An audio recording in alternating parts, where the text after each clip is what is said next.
Welcome, everybody, to Taking Control, the ADHD podcast. I'm Pete Wright. That over there is Nikki Kinzer. Hello, Nikki. Hello, Pete Wright. At the stand-up desk. I'm at the stand-up desk. You know what I didn't say? And I'm not. You're at the energy dagger desk. I know. I didn't mention last week that my wife so kindly bought me a one of those mats, those padded like gel mats. Oh, nice. That you put under the desk. That's really nice. Feels like walking. You sit on it. I mean, not sit on it. You stand on it, yeah, right? Yeah. So it's like squishy? Yeah, it's really squishy. I like to stand on it barefoot. It feels like I'm walking on jelly. Yeah, that's good. Yeah, it's really nice. That's a very handy addition to the stand-up desk. But we are not talking about stand-up desks this week. We are talking about, we're continuing our series on ADHD at work. And this one, we're diving into effectiveness, getting the most out of your day. Yes. Where would you like to begin? Well, I want to begin because last week we briefly kind of talked about, at the end of the show, we talked about doing that daily review or looking at your calendar so that you can know what's going on for the next day, right? Yes. So you know what's going ahead. So I just kind of want to expand a little bit more on this subject, give some extra tips and just really have a discussion on kind of how to do this. And maybe if you have anything to offer or I have anything to offer, we can throw that into the mix. Yes. Now, I can tell you one of the most common scenarios that I hear from clients is really that thought of, I'm just not sure where the day goes. You know, like I know I was busy.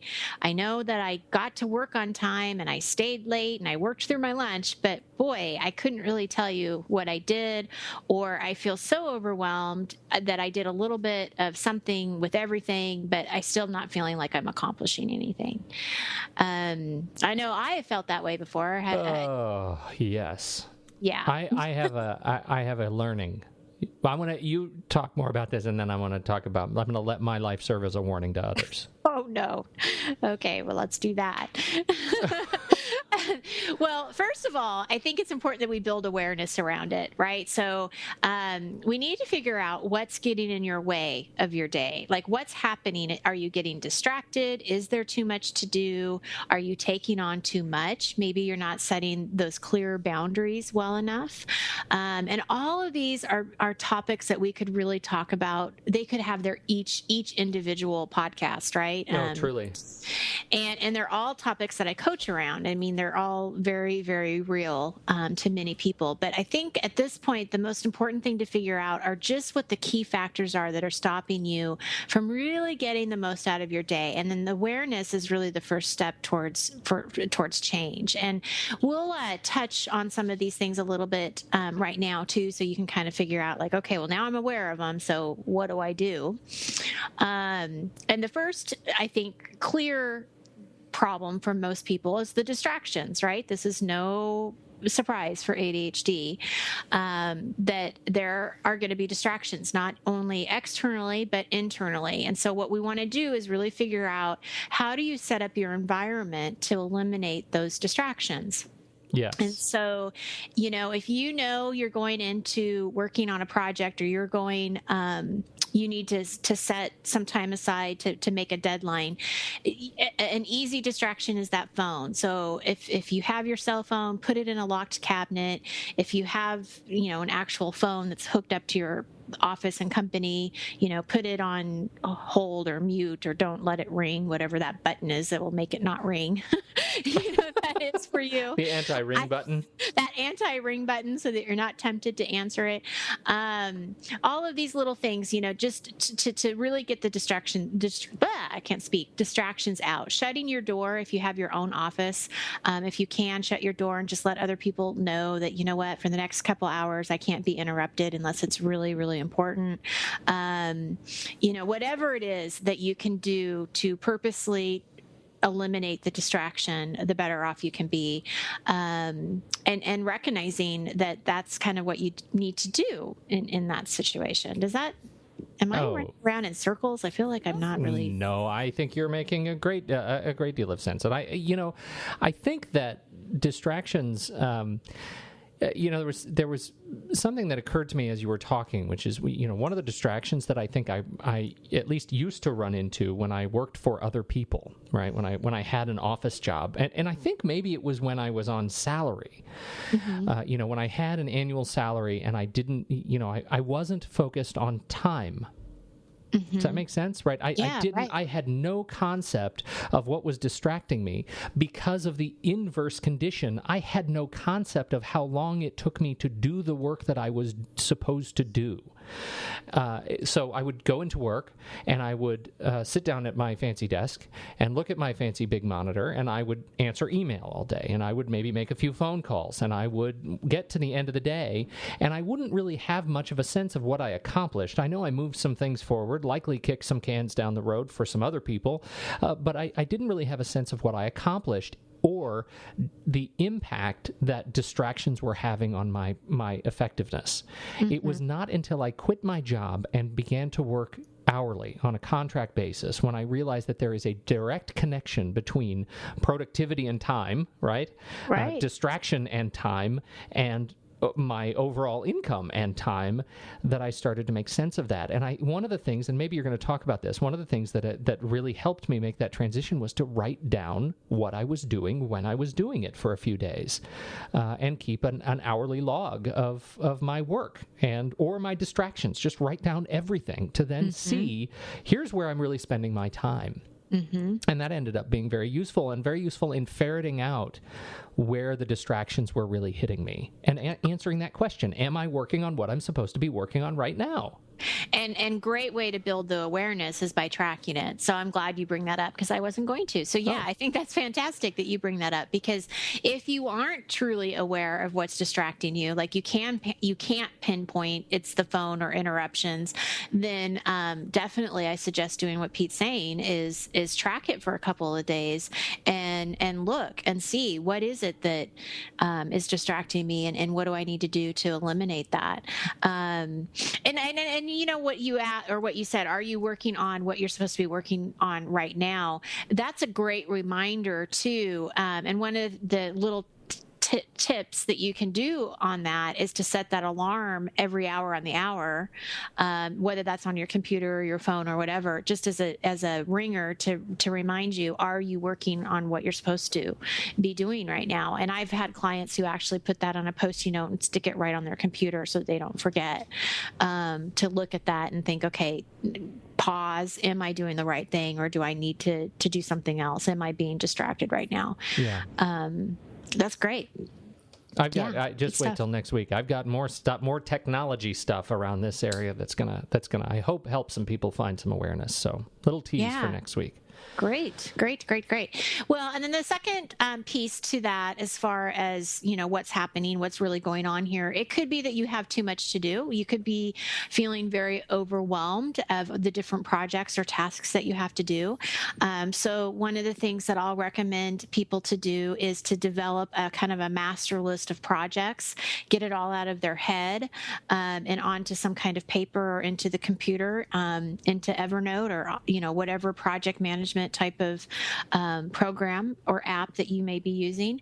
But get those projects out of your head and start brainstorming the different tasks that belong to those projects so that they're somewhere, so you don't have to keep thinking about them. I would not use this master list as your daily to-do list. I think that's where people get really messed up, is they go back to this as their main to-do list, and then it really feels overwhelming.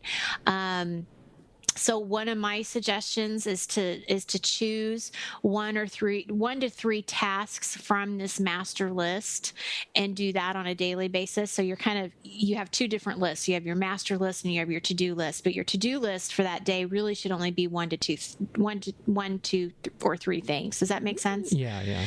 And those are the priority things. And so those are the things that, have to get done for whatever reason. But it's a lot, I think it's a lot less overwhelming to look at a list of 3 items to do than to look at a list that's 3 pages long and then not even really sure what to do, right? Because you just don't know. If you have an issue with deciding what's important and what those priorities are, then that's when I would highly recommend that you work with a coach for a little while, because it can be really helpful to work with a coach, or at least work with somebody you trust that might be able to break it down for you, as far as figuring out what those priorities are and what that looks like. Because I know that can be a very difficult thing for people to do, is they just don't know. Everything feels important. Absolutely. Okay, so the last thing I'm going to talk about here is if you feel like you're taking on too much. And this is kind of tricky a little bit because sometimes you don't maybe have a say in how much you take on, depending if you're getting it from your boss or whatever. But it's definitely this boundary setting that we have to be aware of. I see this with my clients a lot. So many of them are just such kind, generous people that they want to please their coworkers, their clients, their customers, their people pleasers. They don't want to ruffle any feathers, and so they want to help. They'll be the first one to say yes if somebody asks them to do something. And although this is a wonderful characteristic, it can definitely get you in trouble when, all of a sudden you're overbooked and you're overlapping appointments and you're getting overwhelmed and now you're getting stressed. I mean, it's just not good for you. So I think it's important to know when you can say no. Again, I think you have to be smart if it's coming from your boss or what the situation is. But if at all possible, if somebody asks you something and can you do this, see if you can pause before you reactively ask or answer, and thank you for asking, but let me get back to you. Can I get back to you in 5 or 10 minutes? Or let me get back to you by the end of the day. Just give yourself a little bit of time to figure out how that fits into your schedule before just automatically saying yes. Somebody said to me the other day, and I thought this was a great bit of advice that I could learn from, is that it's okay to remember no is a complete sentence. Right. You can just say no. You can say it nicely, but you don't have to feel shame, right? For not being able to help somebody that you otherwise might normally want to help. You don't have to justify or rationalize what else you're working on that is in the way of you being able to take on this new project. You can in many cases. I'm not saying every case. In some cases you may be, assigned a job that you have to take on somehow, but you can say no. It's okay to say no, and you're not a bad person for saying no. You are a good person because you're giving somebody else the opportunity who may have time and resources to do something that you are too overwhelmed to do. Right. Absolutely. Absolutely. Well, and again, depending on, the relationship with your boss in that situation, if they're giving you something new, asking them more questions about when the deadline is and does it have to be done today or can it be done tomorrow, and letting them know, I've got this and this today and it may not get done till the end of the week. Is that going to be okay? But being honest about that communication with them too, of what's on your schedule, and not just jumping to that automatic yes. And then yes, now all of a sudden you've overcommitted and overpromised, which usually does not turn out well. Rarely. Yeah. I can't even think of one time. No. So I would rather see my client be honest and say, hey, I can't get this done today, but I can do it by the end of the day. Or by the end of the week. Is that okay? Rather than saying, yeah, I'm going to get it done today. And then they don't get it done today. Yeah. Absolutely. And then now they have that stress and worry of going into the boss's office tomorrow saying, didn't do it. Yep. Didn't get it done. Yeah. But that does take some work on that reaction, right? And that's important to kind of highlight here, is that you do have to pause and wait before you say yes. Because it's so easy to say, oh, sure, yeah, no problem. Yeah, I could do that. That's easy. Yeah, no, I got that. Because technically you can do it. That's not the question. Right. Are you enabled to do it now? Exactly. So be honest with yourself. Be honest with the people around you. A great tip. Yes. So, I know that this is kind of the end of sort of my portion, because I know the next show you're going to be talking about digital, and man, you are so good at that. And I am a student. Oh. and I listen. But what I want to throw out there now is that if you do find yourself struggling over your workday, whether that is, looking for a new job, interviewing for a job, organizing the workspace, all these things that we've been talking about, coaching can be a great resource. I encourage you to reach out to me. You can find me on my website. You can call me, email me.